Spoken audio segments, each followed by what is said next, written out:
Homilador ayollar va homilador bo'lmoqchi bo'lgan ayollar ushbu videoni o'tkazib yubormang.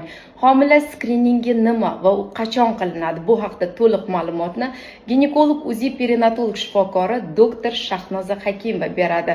Undan oldin esa sahifamga obuna bo'lishni unutmang. Homila skriningi ona qornida homilani saralashga qaratilgan. Birinchi skrining 12-14 hafta oralig'ida qilinadi va 80% holatlarda Down sindromining belgilarini aniqlash mumkin. Undan tashqari ko'zga ko'rinadigan yirik nuqsonlar aniqlanadi. Ikkinchi skrining 18-22 hafta oralig'ida qilinadi. Homila bosh miyasi, yurak sistemasi to'liq rivojlanganligi uchun exokardiografiya va neyrosinografiya tekshiruvlarini o'z ichiga oladi. Uchinchi skrining 28-32 hafta oralig'ida Doppler tekshiruvi bilan birga qilinadi. Doppler tekshiruvi ona va bola o'rtasida qon aylanishini nazorat qiladi. Bu skriningda orqa teshik atreziyalari, oshqozon ichak bilan bog'liq atreziyalar, undan tashqari qorin bo'shlig'idagi har xil obrazovaniyalarni aniqlash mumkin. Farzand bu jannat, uning sog'lig'i ota-ona uchun davlat.